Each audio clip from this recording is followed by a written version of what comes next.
जय हिंद दोस्तों, welcome to army Safar classes. This is Aryan Shukla. दोस्तों, आज की क्लास में हम जीके के इंपॉर्टेंट क्वेश्चन डिस्कस करेंगे। ये सभी टॉप के क्वेश्चन होंगे। कुछ ऐसे क्वेश्चन हैं जो एसएससी की परीक्षाओं में कई बार पूछे गए हैं। क्लास को आप लोग ध्यान से देखिएगा।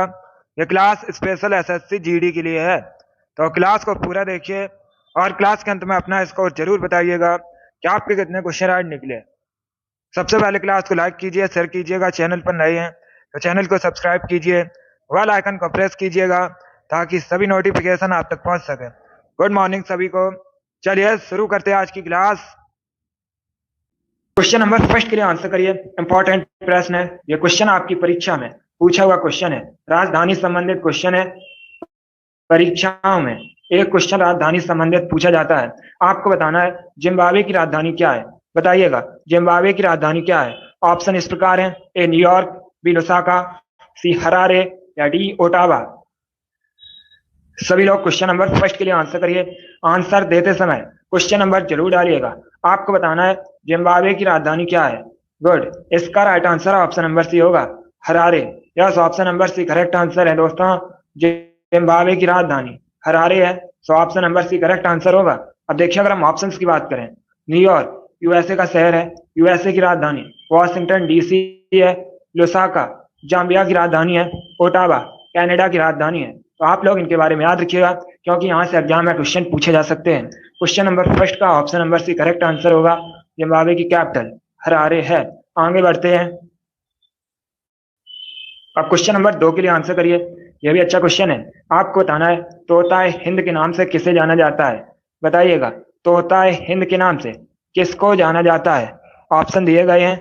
Option number A Sarojini Naidu, option number B Vijay Lakshmi Pandit, option number C Amir Khusro या option number D Kabir Das. बताइए तोताए हिंद के नाम से किसको जाना जाता है। जल्दी से आंसर करिए क्वेश्चन नंबर 2 के लिए। आंसर देते समय क्वेश्चन नंबर जरूर डालिएगा। दोस्तों, डेली क्लास होती हैं आपके एग्जाम के लिए, तो डेली आप लोग सभी क्लासेस को ज्वाइन कीजिएगा। गुड, बहुत अच्छे। देखिए, इसका right answer option number C होगा, अमीर खुसरो को। Yes, option number C correct answer है। अमीर खुसरो को तोता हिंद के नाम से जाना जाता है, तो option number C correct answer होगा। अब देखिए, अगर हम ऑप्शंस की बात करें, सरोजिनी नायडू, इनको दोस्तों भारत की कोकिला कहा जाता है। ये क्वेश्चन परीक्षा में पूछा हुआ क्वेश्चन है कि भारत की कोकिला किसे कहा जाता है, तो याद रखिएगा सरोजिनी नायडू को। ऑप्शन नंबर बी की अगर हम बात करें, विजय लक्ष्मी पंडित, ये दोस्तों संयुक्त राष्ट्र महासभा की पहली महिला अध्यक्ष थी।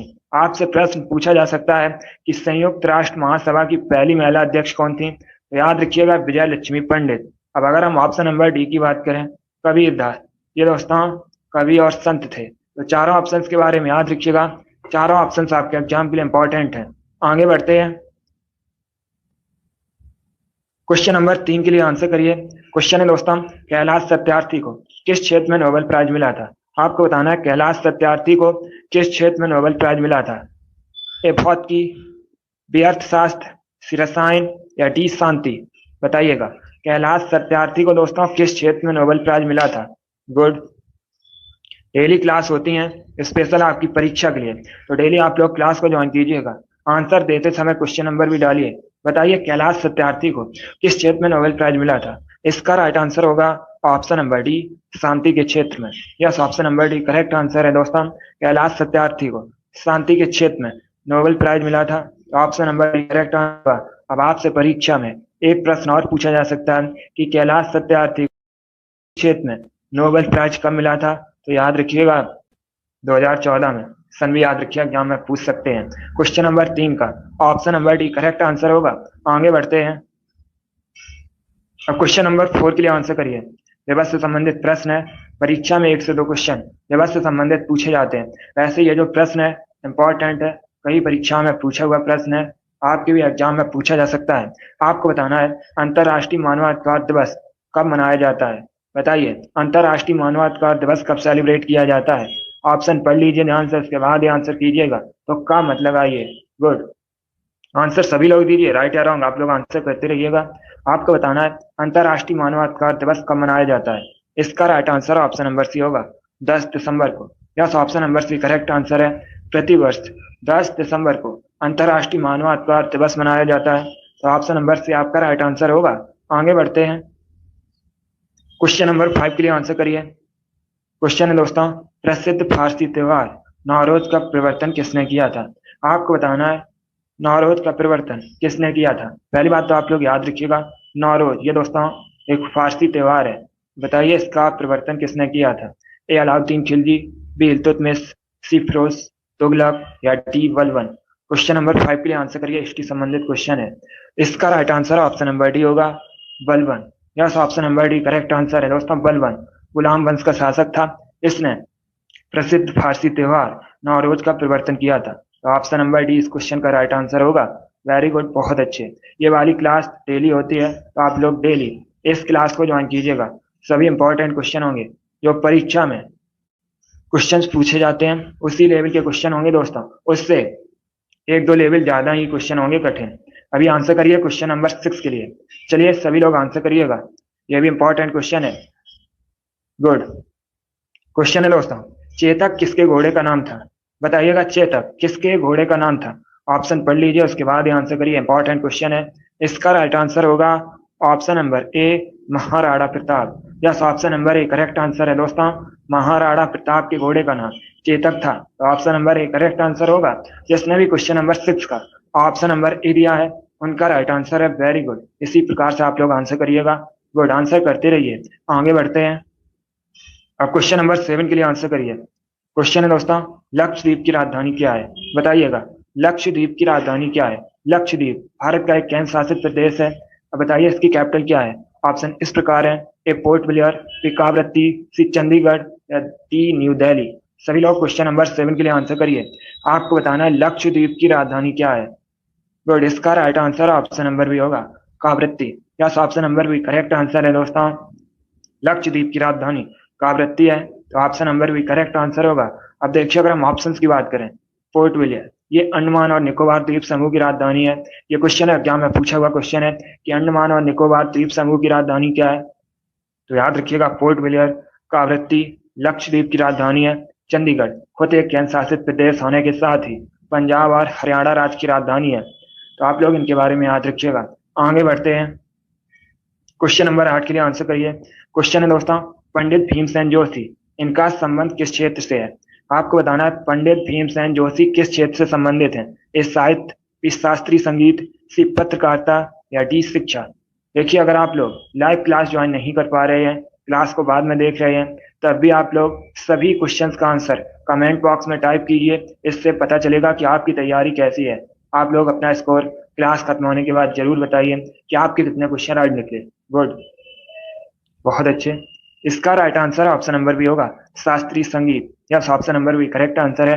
पंडित भीमसेन जोशी शास्त्रीय संगीत से संबंधित हैं।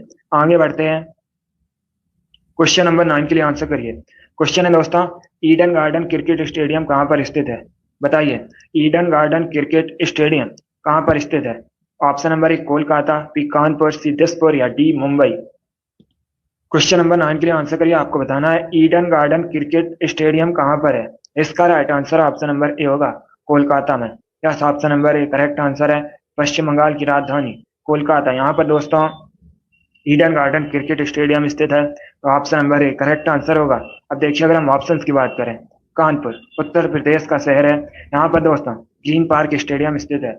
और option number C Dispur Assam की राजधानी है। मुंबई में वानखेड़े स्टेडियम स्थित है, मुंबई महाराष्ट्र की राजधानी है। तो इनके बारे में याद रखिएगा। अगर आपसे पूछा जाए ईडन गार्डन क्रिकेट स्टेडियम कहाँ पर है, तो ये कोलकाता में स्थित है। ग्रीन पार्क स्टेडियम कानपुर में स्थित है। वानखेड़े क्रिकेट स्टेडियम मुंबई में स्थित है। आगे बढ़ते हैं, क्वेश्चन नंबर 10 के लिए आंसर करिए। हिस्ट्री संबंधित क्वेश्चन है, इंपॉर्टेंट क्वेश्चन है। आपको बताना है हर्यक वंश के संस्थापक कौन थे। बताइए दोस्तों हर्यक वंश की स्थापना किसने की थी? ए बिंबिसार, बी सुनांग, सी महापद्मानंद या डी उपेंद्र। आपको बताना है हर्यक वंश के संस्थापक कौन थे।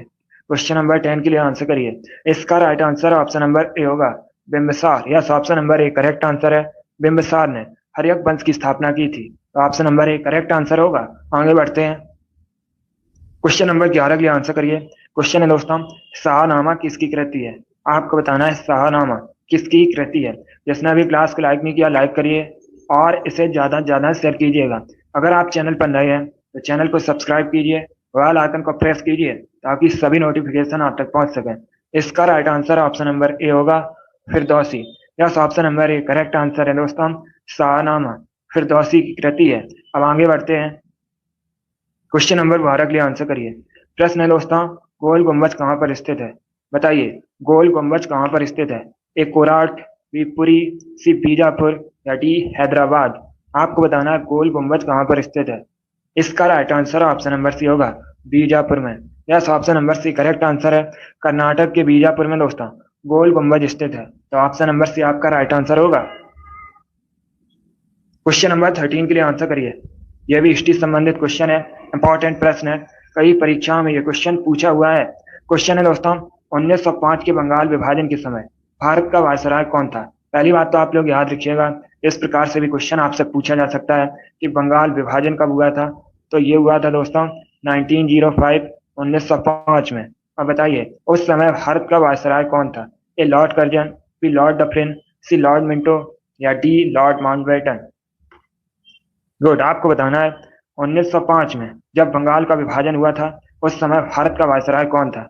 Right answer option number A होगा, Lord Curzon. Yes, option number A correct answer होगा। आगे बढ़ते हैं। क्वेश्चन नंबर 14 के लिए आंसर करिए, इंपॉर्टेंट क्वेश्चन है। क्वेश्चन है दोस्तों, स्वामी महावीर की माता कौन थी? आपको बताना है स्वामी महावीर की माता का नाम क्या था। बताइए क्वेश्चन नंबर 14 के लिए आंसर। वेरी गुड, स्पेशल आपके एग्जाम के लिए क्लास होती है, आप लोग डेली लाइव क्लास ज्वाइन कीजिएगा। गुड, इसका right answer option number C होगा, Trishala. Yes, option number C correct answer है दोस्तों, त्रिशला। स्वामी महावीर की माता का नाम था। Option number C correct answer होगा। आगे बढ़ते हैं। क्वेश्चन नंबर 15 के लिए आंसर करिए। क्वेश्चन है, कोटा किस नदी के किनारे स्थित है? बताइए कोटा किस नदी के किनारे स्थित है? पहली बात तो आप लोग याद रखिएगा, कोटा दोस्तों राजस्थान का शहर है। अब आपको बताना है किस नदी के किनारे स्थित है। A Brahmaputra, B Ganga, C Gomti या डी चंबल? गुड, इसका right answer option number D होगा, Chambal. Yes, option number D correct answer है। कोटा चंबल नदी के किनारे स्थित है। क्वेश्चन नंबर 16 के लिए आंसर करिए। क्वेश्चन है दोस्तों, भारतीय पुनर्जागरण का जनक किसे कहा जाता है?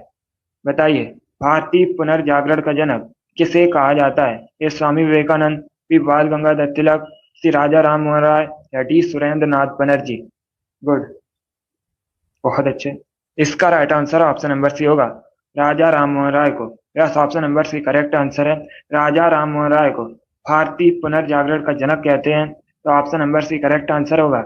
अब देखिए, अगर हम राजा राम मोहन राय की बात करें, इन्होंने दोस्तों 1828 में कोलकाता में ब्रह्म समाज की स्थापना की थी। आपसे एग्जाम में क्वेश्चन पूछा जाता है ब्रह्म समाज के संस्थापक कौन है, तो याद रखिएगा राजा राम मोहन राय। एक प्रश्न पूछा जाता है ब्रह्म समाज की स्थापना कब हुई थी, तो ये हुई थी दोस्तों 1828 में। कहाँ पर हुई थी? कोलकाता में। आगे बढ़ते हैं। क्वेश्चन नंबर 17 के लिए आंसर करिए। क्वेश्चन है, विश्व उपभोक्ता अधिकार दिवस कब मनाया जाता है? आपको बताना है विश्व उपभोक्ता अधिकार दिवस कब मनाया जाता है। क्वेश्चन नंबर 17 के लिए आंसर करिए।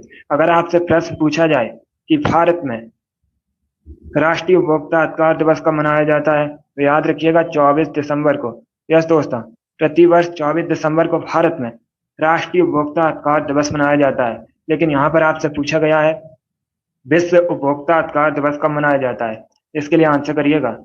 बहुत अच्छे, इसका राइट आंसर होगा ऑप्शन नंबर ए 15 मार्च को। Yes, option number A correct answer है। प्रतिवर्ष 15 मार्च को विश्व उपभोक्ता अधिकार दिवस मनाया जाता है। तो option number A correct answer होगा। आगे बढ़ते हैं। क्वेश्चन नंबर 18 के लिए आंसर करिए। क्वेश्चन है दोस्तों, विश्व मौसम विज्ञान संघ का हेडक्वार्टर कहाँ पर स्थित है? बताइए विश्व मौसम विज्ञान संघ का मुख्यालय कहाँ पर स्थित है? A Geneva, B Hague, C Dubai या डी पर्थ? बहुत अच्छे, इसका right answer option number A होगा, Geneva. Yes, option number A correct answer है। स्विट्जरलैंड के जेनेवा में विश्व मौसम विज्ञान संघ का हेडक्वार्टर मुख्यालय स्थित है। Option number A correct answer होगा। आगे बढ़ते हैं। क्वेश्चन नंबर 19 के लिए आंसर करिए। क्वेश्चन है दोस्तों, 5 नदियों की भूमि के नाम से भारत में किसको जाना जाता है?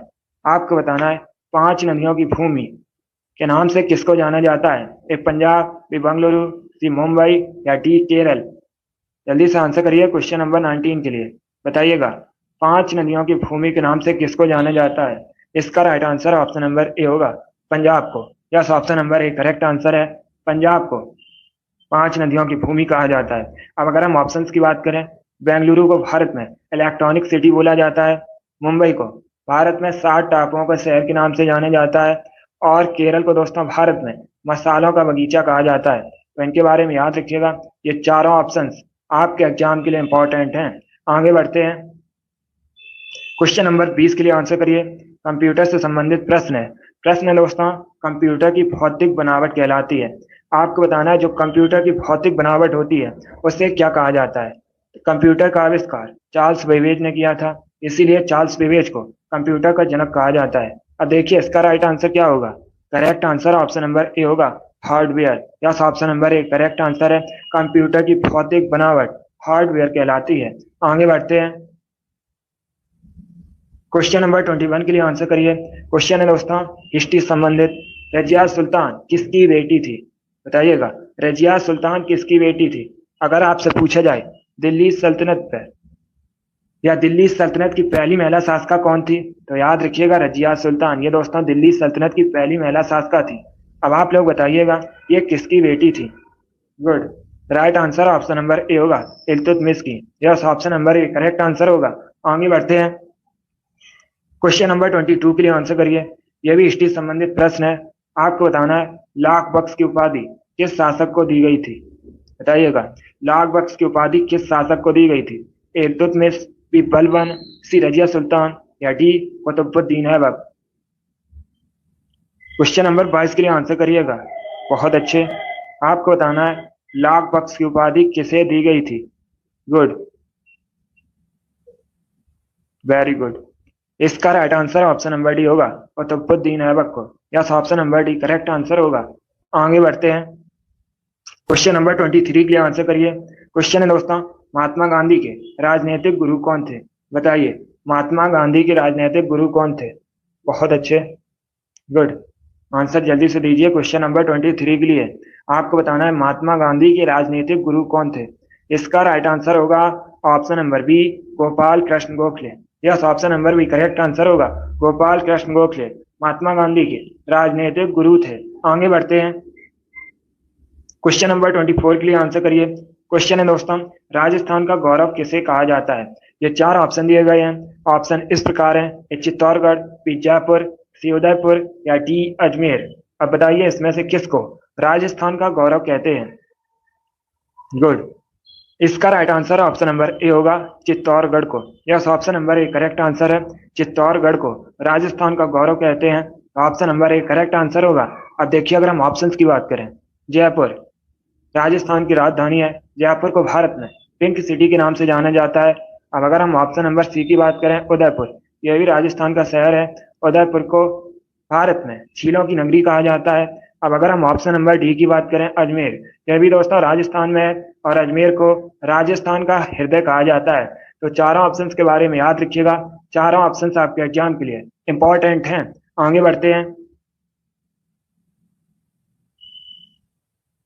क्वेश्चन नंबर 25 के लिए आंसर करिए।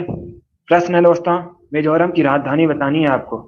बताइए मिजोरम की राजधानी क्या है?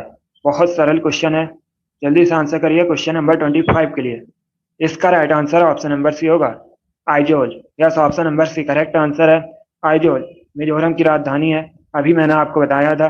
दिसपुर असम की राजधानी है। पोर्ट विलियर अंडमान और निकोबार द्वीप समूह की राजधानी है। गांधीनगर गुजरात की राजधानी है। आगे बढ़ते हैं, क्वेश्चन नंबर 26 के लिए आंसर करिए। क्वेश्चन है दोस्तों नंदा देवी चोटी किस राज्य में स्थित है? बताइए नंदा देवी चोटी किस राज्य में स्थित है? A Himachal Pradesh, B Uttarakhand, C Sikkim या डी उत्तर प्रदेश। इसका right answer option number B होगा, उत्तराखंड में। Yes, option number B correct answer है, उत्तराखंड में दोस्तों नंदा देवी चोटी आपको देखने को मिलेगी। तो option number B correct answer होगा। आगे बढ़ते हैं, क्वेश्चन नंबर 27 के लिए आंसर करिए। क्वेश्चन है एनसीसी का मुख्यालय कहां पर है? बताइए एनसीसी का मुख्यालय कहां पर है? एनसीसी अगर आपसे इसका फुल फॉर्म परीक्षा में पूछा जाए तो याद रखिएगा एनसीसी का फुल फॉर्म होता है नेशनल कैडेट कोर। अब बताइए इसका हेडक्वार्टर कहां पर स्थित है? Right answer option number A होगा, न्यू दिल्ली में। Yes, option number A correct answer होगा, एक प्रश्न और परीक्षा में पूछ सकते हैं आपसे कि एनसीसी की स्थापना कब हुई थी, तो याद रखिएगा 1948 में हुई थी। इसका हेडक्वार्टर न्यू दिल्ली में स्थित है। इसका फुल फॉर्म होता है नेशनल कैडेट कोर। आगे बढ़ते हैं, क्वेश्चन नंबर 28 के लिए आंसर करिए। क्वेश्चन है दोस्तों, जब संविधान बना था उस समय कितनी अनुसूचियां थी। यह भी पॉलिटिक्स संबंधित क्वेश्चन है, इंपॉर्टेंट प्रश्न है। ऐसे प्रश्न परीक्षा में पूछे जाते हैं। आपको बताना है जब संविधान बना था उस समय अनुसूचियां कितनी थी। जल्दी से आंसर करिए क्वेश्चन नंबर 28 के लिए। इसका right answer option number B होगा 8। Yes, option number B correct answer है दोस्तों। जब संविधान बना था उस समय अनुसूचियों की संख्या 8 थी, तो option number B correct answer होगा। अब अगर आपसे पूछा जाए कि अभी वर्तमान में संविधान में अनुसूचियां कितनी हैं, तो याद रखिएगा 12। दोनों अलग अलग क्वेश्चन है। आगे देखते हैं, क्वेश्चन नंबर 29 के लिए आंसर करिए। क्वेश्चन है दोस्तों, पहली भारतीय मूक फिल्म कौन सी थी। आपको बताना है भारत की पहली मूक फिल्म कौन सी थी। चलिए क्वेश्चन नंबर 29 के लिए आंसर करिए। इंपॉर्टेंट क्वेश्चन ये भी है क्योंकि यहाँ पर आपसे पूछा गया है भारत की पहली मूक फिल्म का नाम। गुड, इसका right answer option number C होगा Raja Harishchandra. Yes, option number C correct answer है राजा हरिश्चंद्र। भारत की पहली मूक फिल्म थी, तो ऑप्शन नंबर सी आपका राइट आंसर होगा। अब अगर आपसे पूछा जाए भारत की पहली बोलती हुई फिल्म कौन सी थी, तो याद रखिएगा आलम आरा। इंपॉर्टेंट क्वेश्चन है। आगे बढ़ते हैं, क्वेश्चन नंबर 30 के लिए आंसर करिए। बहुत अच्छे, दीपांशु, अभिषेक, ए, इन लोगों ने राइट आंसर दिया, वेरी गुड। अब क्वेश्चन नंबर 30 के लिए आंसर करिए। क्वेश्चन है दोस्तों, अंकोर वाट मंदिर कहाँ पर स्थित है। बताइएगा अंकोर वाट मंदिर कहाँ पर स्थित है। ये दोस्तों हिंदू धर्म से संबंधित मंदिर है। अब बताइए ये कहाँ पर स्थित है। A Thailand, B Malaysia, C Cambodia या डी म्यांमार। क्वेश्चन नंबर 30 के लिए आंसर करिएगा। आपको बताना है अंकोर वाट मंदिर कहाँ पर स्थित है। Nitesh, very good. इसका right answer option number C होगा कंबोडिया में। Yes, option number C correct answer है दोस्तों। अंकोर वाट मंदिर कंबोडिया में स्थित है, तो option number C correct answer होगा। अब यहीं से आपसे क्वेश्चन और पूछा जा सकता है कि अंकोर वाट मंदिर जो कि कंबोडिया में स्थित है, ये बनवाया किसने था। तो ये दोस्तों इसका जो निर्माण है या इसको सूर्यवर्मन द्वितीय ने बनवाया था। आप लोग याद रखिएगा। आगे बढ़ते हैं, क्वेश्चन नंबर 31 के लिए आंसर करिए। क्वेश्चन है दोस्तों, दिल्ली सल्तनत की दरबारी भाषा क्या थी। आपको बताना है दिल्ली सल्तनत की दरबारी भाषा क्या थी। ए उर्दू, बी अरबी, सी फारसी या डी नन ऑफ दीज इनमें से कोई नहीं। बताइएगा दिल्ली सल्तनत की दरबारी भाषा क्या थी। गुड, आंसर सभी लोग दीजिए जल्दी से। बहुत अच्छे, इसका right answer option number C होगा Farsi. Yes, option number C correct answer होगा। आगे बढ़ते हैं, अब क्वेश्चन नंबर 32 के लिए आंसर करिए। क्वेश्चन है दोस्तों, निम्न में से कौन सबसे बड़ा कोयला उत्पादक देश है। आपको बताना है विश्व में सबसे अधिक कोयले का उत्पादन कहाँ पर होता है। ए चाइना में, बी यूएसए में, सी भारत में या डी ऑस्ट्रेलिया में। चलिए क्वेश्चन नंबर 32 के लिए आंसर करिएगा। आपको बताना है विश्व में सबसे बड़ा कोयले उत्पादक देश कौन सा है। जल्दी से आंसर करिएगा, अच्छा क्वेश्चन है। इसका right answer option number A होगा China. Yes, option number A correct answer है दोस्तों, चाइना सबसे बड़ा कोयला उत्पादक देश है, तो option number A correct answer होगा। आगे बढ़ते हैं, अब क्वेश्चन नंबर 33 के लिए आंसर करिए। क्वेश्चन है दोस्तों, भारत का सबसे पुराना संगीत वाद्य यंत्र कौन सा है। यह भी इंपॉर्टेंट क्वेश्चन है क्योंकि यहाँ पर आपसे पूछा गया है भारत का सबसे पुराना संगीत वाद्य यंत्र कौन सा है। ऑप्शन इस प्रकार है बांसुरी, बी वीणा, सी तबला या डी सितार। क्वेश्चन नंबर 33 के लिए आंसर करिए। आपको बताना है भारत का सबसे पुराना संगीत वाद्य यंत्र कौन सा है। Right answer option number B होगा veena. Yes, option number B correct answer है, वीणा भारत का सबसे पुराना संगीत वाद्य यंत्र है, तो option number B correct answer है। ए अभिषेक, नीतेश, इन्होंने राइट आंसर दिए, वेरी गुड। आगे बढ़ते हैं, अब क्वेश्चन नंबर 34 के लिए आंसर करिएगा। क्वेश्चन है दोस्तों, गुड दीपांशु, आपका भी राइट आंसर है। अब क्वेश्चन नंबर 34 के लिए आंसर करिए। क्वेश्चन है दोस्तों, दिल्ली स्थित लोटस टेम्पल किस धर्म से संबंधित है। पहली बात तो आप लोग याद रखिएगा, आपसे पूछा जा सकता है कि भारत में कहाँ पर लोटस टेम्पल स्थित है, तो याद रखिएगा दिल्ली में। अब बताइए ये किस धर्म से संबंधित है। ऑप्शन दिए गए हैं, ऑप्शन को पढ़ लीजिए, उसके बाद आंसर करिए। ए यहूदी, ज्यूस, बी पारसी, सी बाही या डी नन ऑफ दीज इनमें से कोई नहीं। इसका right answer option number C होगा बाही। Yes, option number C correct answer होगा। आगे बढ़ते हैं, क्वेश्चन नंबर 35 के लिए आंसर करिए। क्वेश्चन पीसा का स्मारक टावर किस देश में स्थित है? बताइएगा, पीसा का जो स्मारक टावर है यह किस देश में स्थित है? A France, B Poland, C Italy या डी जर्मनी? क्वेश्चन नंबर 35 के लिए आंसर करिए। आपको बताना है पीसा का स्मारक टावर किस देश में स्थित है। क्वेश्चन नंबर 35 के लिए आंसर करिएगा। गुड, इसका right answer option number C होगा, Italy. Yes, option number C correct answer होगा। पीसा का स्मारक टावर इटली में स्थित है। आगे बढ़ते हैं। क्वेश्चन नंबर 36 के लिए आंसर करिए। यह भी हिस्ट्री संबंधित क्वेश्चन है। आपको बताना है मराठा साम्राज्य में संभाजी कौन थे? बताइएगा, संभाजी मराठा साम्राज्य में कौन थे? ऑप्शन नंबर ए शिवाजी के भाई, ऑप्शन नंबर बी शिवाजी के दामाद, ऑप्शन नंबर सी शिवाजी के पुत्र या ऑप्शन नंबर डी शिवाजी के सेना प्रमुख?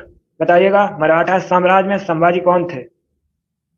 बहुत अच्छे, इसका right answer option number C होगा, शिवाजी के पुत्र। Yes, option number C correct answer है दोस्तों।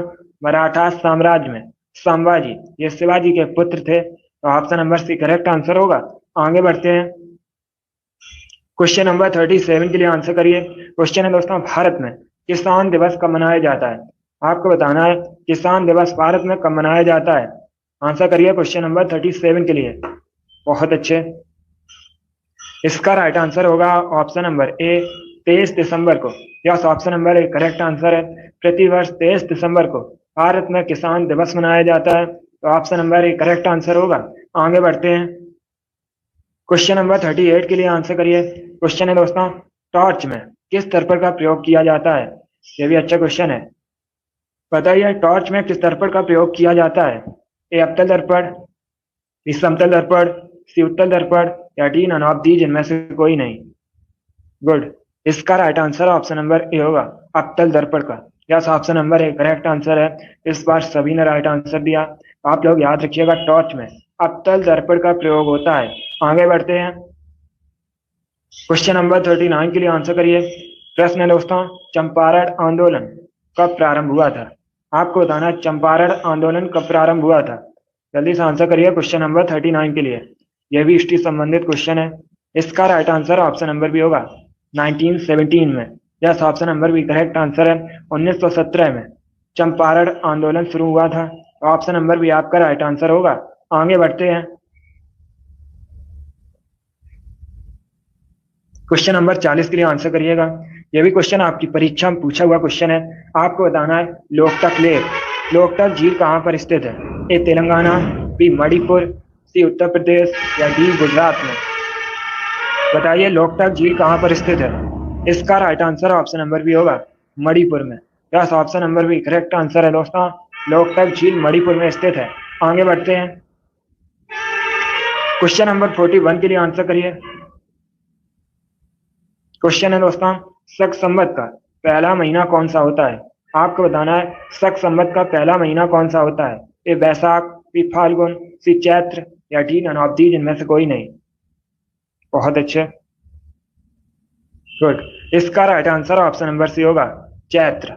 Yes, option number C correct answer है दोस्तों। शक संवत का पहला महीना चैत्र होता है, तो ऑप्शन नंबर सी आपका राइट आंसर होगा। अब अगर आपसे पूछा जाए शक संवत का अंतिम महीना कौन सा होता है, तो याद रखिएगा फाल्गुन। दोनों इंपॉर्टेंट क्वेश्चन है। आगे बढ़ते हैं। क्वेश्चन नंबर 42 के लिए आंसर करिए। आज की क्लास में 50 क्वेश्चन डिस्कस करेंगे। अभी क्वेश्चन नंबर 42 के लिए आंसर करिएगा। आपको बताना है महात्मा गांधी ने किस गोलमेज सम्मेलन में भाग लिया था? बताइएगा, महात्मा गांधी ने किस गोलमेज सम्मेलन में भाग लिया था? ए प्रथम, बी द्वितीय, सी तृतीय या डी इनमें से कोई नहीं? ये देखिए, इसका आंसर आप लोग क्लास खत्म होने के बाद कमेंट बॉक्स में दीजिएगा। यह आपका क्वेश्चन होमवर्क के लिए है, तो आप लोग क्लास खत्म होने के बाद कमेंट बॉक्स में क्वेश्चन नंबर डालिएगा 42, उसके बाद इसका आंसर दीजिएगा। आगे बढ़ते हैं। अब क्वेश्चन नंबर 43 के लिए आंसर करिए। क्वेश्चन है दोस्तों, भारत के पहले उप प्रधानमंत्री कौन थे? अच्छा क्वेश्चन है, बताइएगा भारत के पहले उप प्रधानमंत्री कौन थे? बहुत अच्छे, इसका right answer option number A होगा सरदार वल्लभ भाई Patel. Yes, option number A correct answer है दोस्तों। सरदार वल्लभ भाई पटेल भारत के पहले उप प्रधानमंत्री थे, तो option number A correct answer होगा। अब देखिए, अगर हम सरदार वल्लभ भाई पटेल की बात करें, ये दोस्तों भारत के पहले गृह मंत्री भी थे। आप लोग याद रखिएगा, इन्होंने बारदौली सत्याग्रह का नेतृत्व किया था। आपसे एग्जाम में पूछा जाता है कि बारदौली सत्याग्रह का नेतृत्व किसने किया था, तो याद रखिएगा सरदार वल्लभ भाई पटेल ने। और दोस्तों सरदार वल्लभ भाई पटेल को भारत में भारतीय बिस्मार्क के रूप में भी जाना जाता है, क्योंकि इन्होंने स्वतंत्रता के बाद भारत का एकीकरण किया था। चलिए आगे बढ़ते हैं, इतना आप लोग इनके बारे में याद रखिएगा। अब क्वेश्चन नंबर 44 के लिए आंसर करिएगा। इंपॉर्टेंट क्वेश्चन है, क्योंकि यहाँ पर आपको बताना है पहली भारतीय महिला का नाम जिसने ऑस्कर पुरस्कार जीता था। क्वेश्चन नंबर 44 के लिए आंसर करिएगा। गुड। इसका right answer option number C होगा, Bhanu Athaiya. Yes, option number C correct answer है, भानु अथैया पहली भारतीय महिला है जिन्होंने ऑस्कर पुरस्कार जीता था। तो option number C correct answer होगा। अगर आपसे पूछा जाए पहले भारतीय कौन थे जिन्होंने ऑस्कर पुरस्कार जीता था, तब भी आप लोग याद रखिएगा भानु अथैया, क्योंकि दोस्तों ये पहली भारतीय और इसी के साथ पहली भारतीय महिला भी हैं जिन्होंने ऑस्कर पुरस्कार जीता था। आगे बढ़ते हैं, इनके बारे में याद रखिएगा, एग्जाम में क्वेश्चन पूछा जाता है। अब क्वेश्चन नंबर 45 के लिए आंसर करिए। क्वेश्चन है दोस्तों, सबसे अधिक इनमें से आयरन किसमें पाया जाता है? बताइएगा सबसे अधिक आयरन किसमें पाया जाता है? ए केला में, बी हरी सब्जियों में, सी दूध में, या डी सेव में। क्वेश्चन नंबर 45 के लिए आंसर करिएगा। आपको बताना है सबसे अधिक आयरन किस में पाया जाता है। अच्छा क्वेश्चन है, गुड, सभी राइट आंसर दे रहे हैं, वेरी गुड। इसका right answer option number B होगा, हरी सब्जियों में। Yes, option number B correct answer होगा। आगे बढ़ते हैं, क्वेश्चन नंबर 46 के लिए आंसर करिए। क्वेश्चन है दोस्तों, छत्रसाल स्टेडियम ये एक प्रसिद्ध कुश्ती स्टेडियम है, बताइए कहाँ पर है? जल्दी से आंसर करिएगा। छत्रसाल स्टेडियम प्रसिद्ध कुश्ती स्टेडियम है। अब आपको बताना है ये कहाँ पर है, ये हरियाणा में, ये असम में, सी केरल में, या डी दिल्ली में। Very good.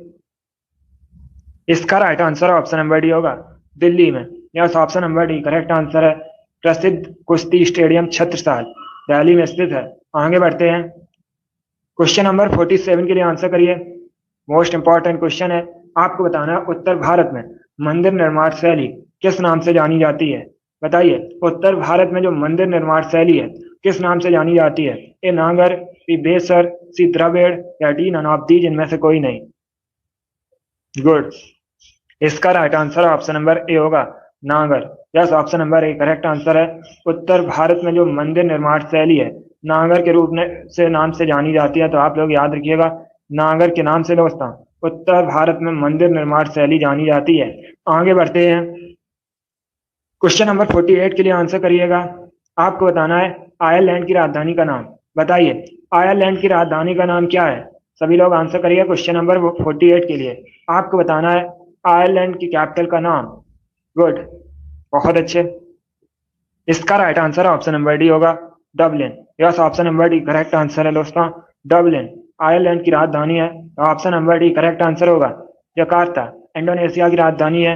रोम इटली की राजधानी है। आगे बढ़ते हैं, क्वेश्चन नंबर 49 के लिए आंसर करिए। यह भी पॉलिटिक्स संबंधित क्वेश्चन है। आपको बताना है लोकसभा अध्यक्ष अपना त्यागपत्र किसे संबोधित करते हैं? वर्तमान में लोकसभा अध्यक्ष कौन है? ओम बिरला है। अब बताइए लोकसभा अध्यक्ष अपना त्यागपत्र किसे संबोधित करते हैं? ए राष्ट्रपति, बी प्राइम मिनिस्टर, सी लोकसभा के उपाध्यक्ष को, या डी भारत के मुख्य न्यायाधीश को। जल्दी से आंसर करिएगा क्वेश्चन नंबर 49 के लिए। गुड। इसका right answer option number C होगा, लोकसभा के उपाध्यक्ष को। Yes, option number C correct answer है दोस्तों, लोकसभा अध्यक्ष अपना त्यागपत्र लोकसभा के उपाध्यक्ष को संबोधित करते हैं। तो ऑप्शन नंबर सी आपका राइट आंसर होगा। Very good Deepanshu, a good, आप लोगों ने राइट आंसर दिया है। अब आंसर करिए क्वेश्चन नंबर 50 के लिए। आज का लास्ट क्वेश्चन है। क्वेश्चन है दोस्तों, पहिए का आविष्कार किस काल में हुआ था? चलिए क्वेश्चन नंबर 50 के लिए आंसर करिएगा। क्वेश्चन है दोस्तों, पहिए का आविष्कार किस काल में हुआ था? गुड। ए नवपाषाण काल, बी पुरापाषाण काल, सी मध्यपाषाण काल, या डी इनमें से कोई नहीं, नन ऑफ दीज। इसका right answer option number A होगा, नवपाषाण काल में। Yes, option number A correct answer है, पहिए का आविष्कार नवपाषाण काल में हुआ था। चलिए क्वेश्चन और है, क्वेश्चन नंबर 51 है। बताइए ऋषिकेश किस नदी के किनारे स्थित है? एक क्वेश्चन और मिल गया आपको। अब आंसर करिए क्वेश्चन नंबर 51 के लिए। आपको बताना है तीर्थ स्थल है दोस्तों हिंदुओं का ऋषिकेश। अब बताइए किस नदी के किनारे स्थित है? पहली बात तो आप लोग याद रखिएगा, ऋषिकेश उत्तराखंड में है। बताइए यमुना, गंगा, गोदावरी, नर्मदा, किस नदी किनारे ऋषिकेश स्थित है? ऑप्शन नंबर बी होगा, Ganga. Yes, option number B correct answer होगा। गुड, सभी ने राइट आंसर दिया। बहुत अच्छे दोस्तों, यस गंगा करेक्ट आंसर होगा। चलिए दोस्तों, आज की क्लास में हमने जीके का प्रैक्टिस सेट सॉल्व किया, जिसमें आपके 50 क्वेश्चन थे। आई होप आपको ये क्वेश्चन पसंद आए होंगे। सो क्लास को लाइक करिए, शेयर करिए, चैनल पर नए हैं तो चैनल को सब्सक्राइब कीजिए, बेल आइकन को प्रेस कीजिए ताकि सभी नोटिफिकेशन आप तक पहुंच सकें। डेली आपकी क्लासेस होती हैं स्पेशल आपके एग्जाम के लिए, तो डेली आप लोग सभी क्लासेस को ज्वाइन कीजिएगा। चलिए, इसी के साथ मैं आपको मिलूंगा अगली क्लास में। Thank you guys, thank you for watching. God bless you all.